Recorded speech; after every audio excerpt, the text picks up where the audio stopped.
Imagine this. You're standing on the Great Plains in 1750. The wind whips across endless grasslands, and in the distance, you see them. Dozens of cone-shaped structures rising from the earth like ancient monuments. Tipis. Most people today glance at these dwellings and think they understand them. Oh, those were just simple tents, they say. Native Americans used them because they didn't know how to build real houses.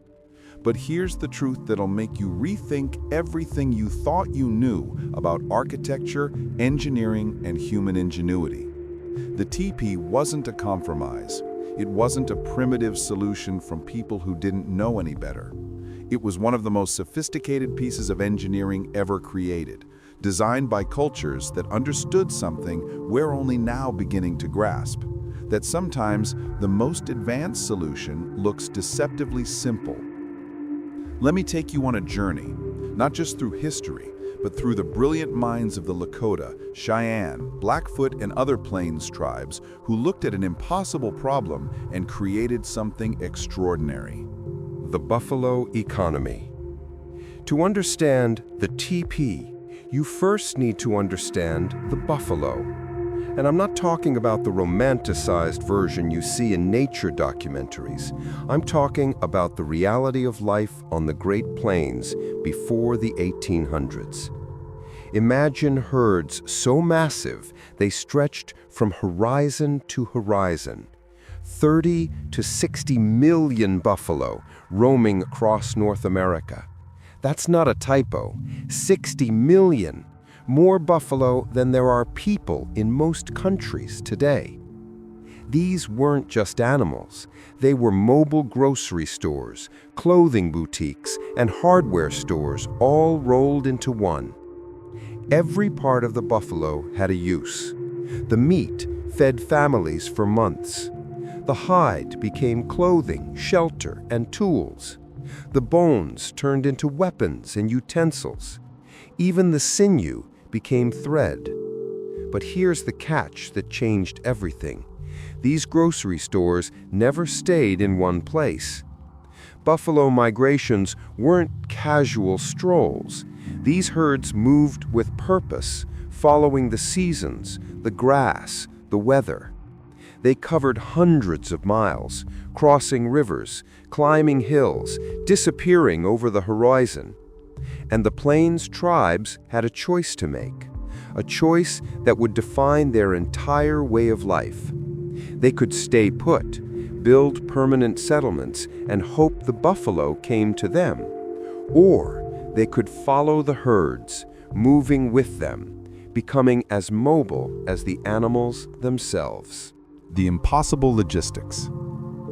Now, let's talk about what it means to follow 60 million buffalo across an endless landscape.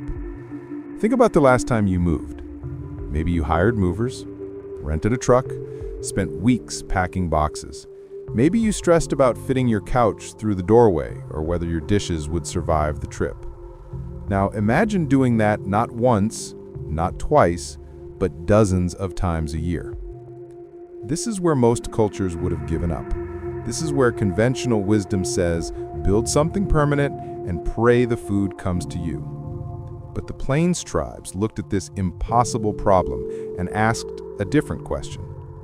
What if we could take everything with us? Not some things, everything. Home, belongings, tools, supplies, everything that makes life comfortable and safe. To understand just how revolutionary this idea was, we need to compare it to the alternative. Let's talk about building a log cabin in the middle of the Great Plains. First problem, finding enough trees. The Great Plains weren't called the Great Forests for a reason. In some areas, you'd have to travel 50 miles just to find a decent stand of trees. That's like having to drive to another city every time you needed 2x4 from Home Depot, except you don't have a car, or roads, or Home Depot. Second problem, the labor. Cutting down trees with stone tools isn't like firing up a chainsaw. It's back-breaking work that takes days per tree. Then you've got to haul those logs back to your building site.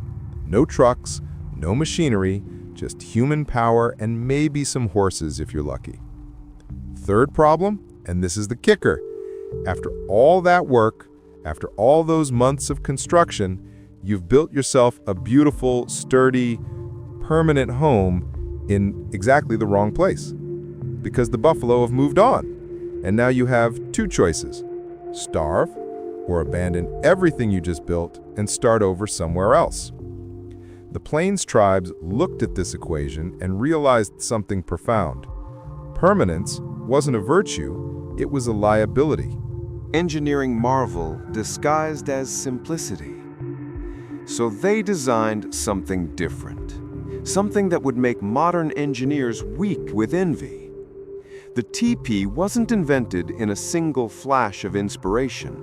It was refined over generations, passed down from mother to daughter, improved with each iteration. By the time European explorers first encountered them, tipis had been perfected into something remarkable. Let's start with the basics. 12 to 20 buffalo hides, carefully prepared and sewn together with sinew. 15 to 20 wooden poles, each precisely cut to standardized lengths, a system of ropes and pegs. That's it. That's the entire building material list. Now here's where it gets interesting. A well-practiced family could break down their entire home, pack it onto 2 horses, and be ready to move in under an hour. 45 minutes, according to historical accounts. Let that sink in. Everything they owned, everything they lived with, packed and ready to go in less time than it takes you to watch a Netflix episode. Setting up in a new location took roughly the same amount of time. Find a good spot, unpack the poles, arrange them in their specific pattern, wrap the hide cover around, secure the bottom, adjust the smoke flaps. Done. Home sweet home. But the real genius wasn't in how fast you could set it up. The real genius was in the design itself. The perfect shape. That cone shape wasn't arbitrary. It was the result of centuries of experimentation and refinement. And it solved problems that modern engineers are still trying to figure out.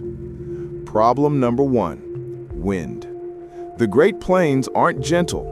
Wind speeds that would make your weather app flash urgent warnings were just called Tuesday out there. The cone shape of the tipi was naturally aerodynamic. Wind hit it and slid around it, unable to get purchase. No flat surfaces to push against, no corners to catch and tear. Tests of traditional tipi designs have shown they could withstand winds up to 70 miles per hour without damage. Modern building codes typically require houses to handle 90-mile-per-hour winds, but that's with steel framing, concrete foundations, and engineered materials. The tipi did it with poles and hide. Problem number 2, rain. Buffalo hide, when properly prepared, is nearly waterproof. But here's the clever part. When it gets wet, it actually tightens, becoming even more waterproof. The cone shape meant water ran straight down the sides instead of pooling on top. No flat roofs to leak, no complex drainage systems needed. Problem number 3, snow. That same cone shape shed snow like a champion. The steep angle meant snow couldn't accumulate and crush the structure. And if snow did pile up around the base, it actually acted as additional insulation. Problem number 4, temperature control. This is where the tipi truly shined. The smoke flaps at the top weren't just holes for smoke to escape. They were a sophisticated ventilation system that would make modern HVAC engineers jealous. Climate control without electricity. Let's talk about what it's like to live on the Great Plains. If you think your local weather is unpredictable, you haven't experienced the mood swings of plains weather. Summer day, 100 degrees Fahrenheit. Summer night, 50 degrees. That's a 50-degree swing in 12 hours. Spring might bring tornadoes, winter could drop temperatures to 40 below, and all of this with wind that never seemed to stop. A wooden cabin in these conditions would be a nightmare. Hot as an oven during the day, cold as a freezer at night. The gaps between logs would whistle with wind. Rain would find every imperfection. Maintenance would be constant. But a teepee? A teepee was like a living, breathing organism that adapted to its environment. In summer heat, you simply rolled up the bottom edge of the hide covering. This created a natural airflow that circulated through the interior. Too much breeze? Roll down one side. Too hot? Roll up another. It was like having a thermostat you could adjust with your hands. The smoke flaps at the top worked with this system. By adjusting them based on wind direction, families could control exactly how air moved through their home. Modern wind tunnel tests have shown that these flaps created a low pressure zone that actively pulled smoke up and out. The same principle we use in modern ventilation, except the Plains tribes figured it out without equations or computers. In winter, the system reversed. Lower all the hide walls to the ground. Pack the base with extra insulation. Some families even added a second layer of hides during the coldest months. The result? Even when temperatures outside dropped to 40 below, people inside stayed surprisingly warm. Historical records from the 1850s describe European explorers seeking shelter in Lakota teepees during blizzards. They were shocked to find it warm and dry inside, while their own canvas tents had been rendered useless by the weather. The secret was in the layers. Most teepees had an inner liner that hung down from the poles, creating an air gap between it and the outer cover. This dead air space acted exactly like double-pane windows in modern houses, providing insulation without adding weight. And here's something that'll blow your mind. Studies from the 1960s found that a properly set up teepee maintained better air quality than most modern homes with central air. The constant, gentle circulation meant no stale air, no buildup of carbon dioxide, no stuffiness. Just fresh, clean air all the time. Why buffalo hides changed everything. Let's go back to that tree problem, because it's important, really important. The eastern tribes, the Cherokee, the Iroquois, they had it easy in one specific way. Trees everywhere. Dense forests where timber was abundant. They could build long houses and permanent structures without breaking a sweat. Well, they definitely broke a sweat, but you get the point. The Plains tribes didn't have that luxury. The Great Plains were named that for a reason. Grass, grass, and more grass. Trees were rare enough that you could identify specific landmarks by notable tree stands. This scarcity would have been a death sentence for a culture trying to build permanent wooden structures. It would have meant either staying near the few forested areas, abandoning the majority of the plains, or making constant dangerous journeys to harvest timber. But those 60 million buffalo, they were everywhere. They were renewable. They were already adapted to plains life. And every single one of them wore exactly what the Plains tribes needed, a thick, durable hide, perfect for shelter. It took 12 to 20 hides to make a good-sized teepee. That sounds like a lot until you realize that a skilled hunting party could harvest that many hides in a few good hunts. And unlike trees, which took decades to grow back, the buffalo herds replenished themselves every year. The women of the Plains tribes were the master builders, and what they did with those hides was nothing short of remarkable. The process of turning a raw buffalo hide into a teepee cover was complex, requiring skill passed down through generations. First, the hide had to be scraped clean of any remaining tissue. Then it was carefully tanned using a mixture of buffalo brains, fat, and other natural materials. Yes, buffalo brains. The chemical composition of animal brains happens to be perfect for tanning hides.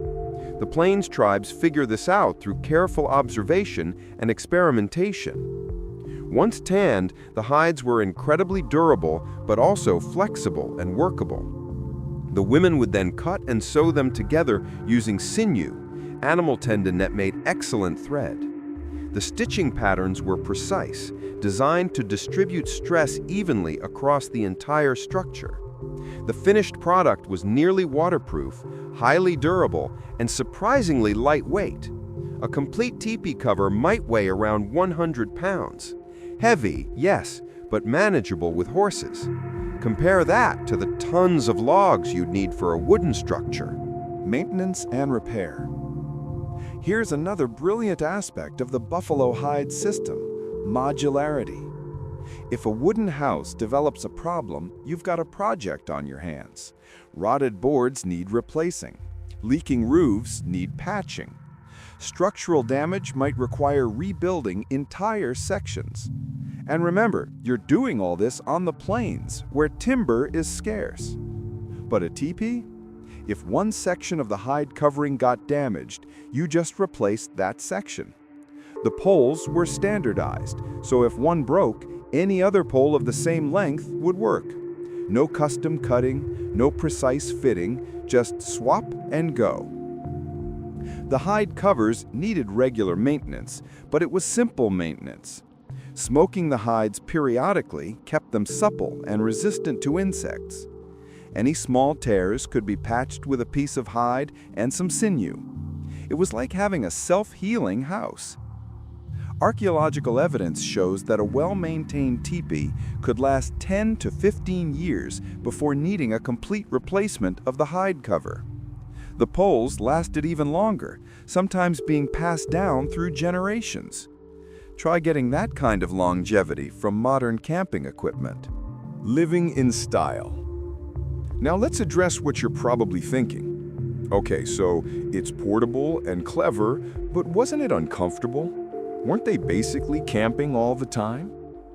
This is where modern assumptions fail us completely. Because the inside of a well-appointed teepee was genuinely comfortable. Sometimes more comfortable than the houses of their European contemporaries. Let's start with sleeping arrangements. No, they weren't just lying on the hard ground. Plains tribes created sophisticated bedding systems using buffalo robes, soft grasses, and later traded blankets. These natural mattresses were surprisingly comfortable, conforming to body shape much like modern memory foam. Archaeological studies have actually found evidence that Plains peoples had fewer skeletal problems and back issues than their contemporaries living in wooden structures with flat, hard sleeping platforms. The soft, moldable nature of their bedding apparently provided better support. The interior space of a typical family teepee was about 200 square feet. That's roughly the size of a modern studio apartment. But unlike a cramped studio with walls and corners eating up space, the circular layout of a teepee made incredible efficient use of every square foot. Everything had its specific place along the walls. Backrests made of willow frames and buffalo hide provided comfortable seating. Storage bags hung from the poles were set neatly against the walls. The central area remained open for daily activities, cooking, and social interaction. It was like those trendy tiny house shows, except the Plains tribes figured out space optimization centuries before it became a YouTube trend. And they did it better, because their design had been refined through countless generations of actual use. The fire, heart of the home. The central fire pit wasn't just for cooking and warmth, it was the heart of everything. Unlike European-style houses where fireplaces were built against walls, the teepee's central fire created a natural gathering spot where everyone could see each other clearly. Imagine sitting around this fire on a winter evening. The smoke rises naturally toward the smoke flaps above, drawn up by the sophisticated ventilation system. The heat radiates outward, warming everyone equally. The firelight flickers on faces as stories are told, as news is shared, as children learn the history of their people. This wasn't just practical, it was profound. The circular seating arrangement, the shared warmth, the communal light, All of it reinforced social bonds and community values in ways that rectangular rooms with corners and separate spaces never could. Traditional stories tell us that this arrangement was intentional, designed specifically to strengthen families and preserve cultural knowledge. Children learn by listening, by watching, by being part of the circle, rather than being separated into their own rooms. Temperature and air quality. Remember those crazy temperature swings we talked about? Inside a teepee, you barely notice them. The combination of the hide walls, the air gap from the liner, and the controllable ventilation meant that interior temperatures remained relatively stable. A study found that a well-made teepee could maintain a temperature difference of up to 25 degrees between inside and outside without any mechanical heating or cooling. In summer, while the outside air baked at 100 degrees, the interior might stay at a comfortable 75. In winter, a small fire could keep the interior cozy while the outside air dropped to dangerous lows. The air quality inside was genuinely impressive. The constant, gentle air exchange created by the smoke flaps and the breathable hide walls meant no stale air, no buildup of carbon monoxide, no stuffiness. Modern sealed houses, with their concerns about indoor air quality and sick building syndrome, could learn something from this ancient design. And bugs? While log cabins were five-star hotels for every insect imaginable, with gaps between logs providing easy access, teepees were surprisingly pest-resistant. The smoke from the central fire acted as a natural insect repellent.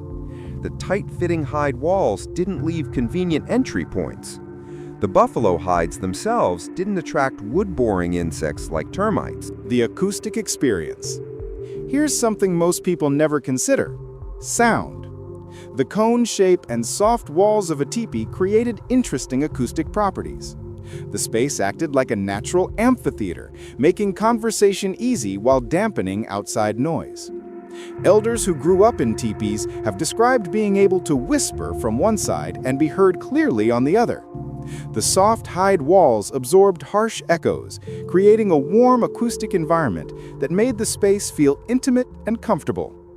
Compare this to a modern living room with hard walls, where sound bounces around, creating echoes and making conversation difficult.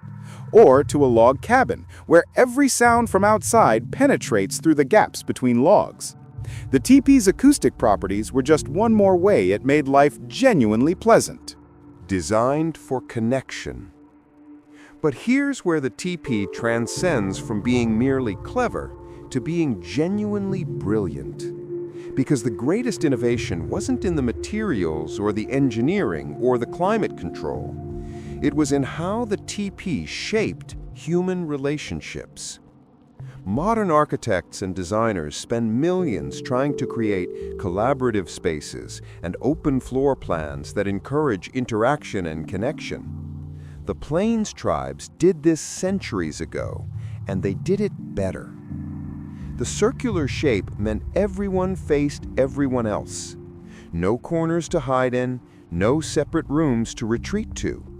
Just open space that naturally encouraged conversation and connection. Every person in the teepee could see every other person, read their expressions, feel their presence. This wasn't accidental. This was intentional design that reinforced cultural values of community, equality, and shared experience. When everyone sits in a circle around a central fire, there's no head of the table, no power positions, no hierarchy of seating. Everyone is equal, everyone is included. Studies of traditional living patterns show that Plains families spent more time in direct face-to-face interaction than their European counterparts who lived in rectangular homes with separate rooms. The physical space shaped the social space, encouraging connection over isolation. The standard layout. Every teepee had a similar internal layout, following traditional patterns that varied slightly between tribes, but shared common elements. The entrance always faced east, toward the rising sun. This wasn't just spiritual symbolism, it meant the morning light warmed the interior naturally, and the layout could catch the first rays of dawn. Inside, positions were traditionally designated. The back of the teepee, directly opposite the entrance, was the place of honor, where important guests or elders would sit. Family sleeping areas were arranged in specific patterns, with parents typically on one side and children on the other. This standardization meant something profound. You could visit any teepee in your tribe, or even a friendly neighboring tribe, and know instantly where everything was. No awkward, "where should I sit" moments. No confusion about layout. It was like having an unwritten floor plan that everyone understood intrinsically. Privacy within community. Now you might be thinking, but what about privacy? How did people have private moments or personal space in one open room? The Plains tribes had solved this too, through a combination of physical and social mechanisms. Simple hide screens could be set up to create temporary private areas when needed. The arrangement of belongings along the walls created natural boundaries and personal zones. And, perhaps most importantly, the culture developed sophisticated social protocols about when to look and when to avert your eyes, when to speak and when to remain silent. It was privacy through respect, rather than privacy through walls. And in many ways, it worked better than our modern solution of shoving everyone into separate rooms and wondering why families don't talk anymore. Growing families and communities. When a young couple got married, they didn't need to save for years to afford their own place. They needed buffalo hides and poles, materials that were relatively easy to obtain. Their new home could be set up right next to their parents' teepees, creating extended family compounds that supported each other. Grandparents could help with childcare. Multiple generations could share meals and stories. When someone was sick or injured, family was right there to help. No need for expensive daycare. No isolated nuclear families. No elders warehoused in distant facilities. The physical layout of teepee camps reinforced these extended family bonds. Related families would set up their teepees in clusters, creating small neighborhoods within the larger camp. These clusters could be arranged and rearranged as needed, adapting to social dynamics without requiring anyone to move mountains. Ceremonial spaces. For larger gatherings, teepees could be combined in clever ways. By rearranging poles and joining hide covers, 2 or more teepees could be connected to create larger ceremonial spaces. It was like having a modular community center that could be assembled whenever needed, with no booking fees or rental contracts. Archaeological sites have found evidence of massive teepee circles that housed hundreds of families during important gatherings. One site in Alberta showed remains of a circle that accommodated over 400 families. That's a population larger than many modern apartment complexes, but organized in a way that maintained community connection and cultural cohesion. What modern architects are learning? Here's something that'll really bake your noodle. Modern architects and engineers are now studying teepee design principles, not as historical curiosities, but as sources of inspiration for contemporary building. The natural ventilation systems? Modern green buildings are trying to replicate them. The passive solar heating? Sustainable Architecture 101. The efficient use of materials? Exactly what we need in an age of resource scarcity. The modular, adaptable design? Perfect for a mobile, changing world. It turns out, the Plains tribes weren't primitive people making do with limited options. They were sophisticated designers who understood principles we're only now rediscovering. They knew about aerodynamics, thermal mass, natural ventilation, passive solar design, and modular construction. They just didn't call it that. The sustainability factor. Let's talk numbers. The average tipi could be heated to a comfortable temperature with 1/10 of the firewood needed for a log cabin of similar size. 1/10. That's 90% more efficient. The materials were completely renewable and biodegradable. Buffalo hides, wooden poles, sinew, and hide pegs. When a tipi reached the end of its useful life, every component returned to nature. No plastic, no toxic chemicals, no landfill waste. The entire structure was a closed-loop system centuries before we invented that term. And the buffalo? Managed properly by indigenous hunting practices, they were a fully renewable resource. The Plains tribes had figured out sustainable resource management that kept the herds healthy and abundant for thousands of years. It wasn't until European commercial hunting in the 1800s that the system collapsed. Energy without electricity. Think about all the systems in your modern house that require energy. Heating, cooling, ventilation, lighting. Now, imagine achieving comfortable living conditions with none of those things. No power bill, no HVAC system, no electric lights. The tipi did all of this through clever design. Solar heating in winter, natural cooling in summer, smoke-powered ventilation, daylight optimization. It was a completely off-grid dwelling that provided genuine comfort. Modern off-grid enthusiasts spend tens of thousands of dollars trying to achieve what the Plains tribes did with poles and hides. Solar panels, battery banks, composting toilets, rainwater collection systems, all trying to recreate the self-sufficiency that was built into tipi design from the beginning. Social architecture. But perhaps the most important lesson modern architects are learning is about social space. How physical design shapes human interaction. How layout influences behavior and relationships. The tipi created space that brought people together while respecting individual needs. It balanced community and privacy. It made interaction natural and comfortable. These are exactly the qualities modern designers are desperately trying to build into co-housing projects, intentional communities, and collaborative workspaces. The circular layout, the central hearth, the equal seating, the visual connection between all occupants.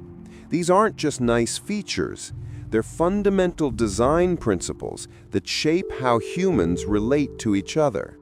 The Plains tribes understood this intuitively through generations of lived experience, challenging our assumptions. So why does this matter? Why spend 20 minutes talking about a dwelling that most people today will never live in? Because the story of the tipi challenges everything we think we know about progress, innovation, and civilization. We've been taught a story about human history that goes something like this. Primitive people lived in simple shelters, and gradually, over time, we got smarter and built better things. Mud huts became wooden houses, became stone buildings, became modern skyscrapers. Progress marches ever forward and upward. But the tipi reveals this story to be nonsense. The Plains tribes didn't build tipis because they didn't know how to build real houses. They built tipis because tipis were better. Better for their lifestyle, better for their environment, better for their values, better for their needs.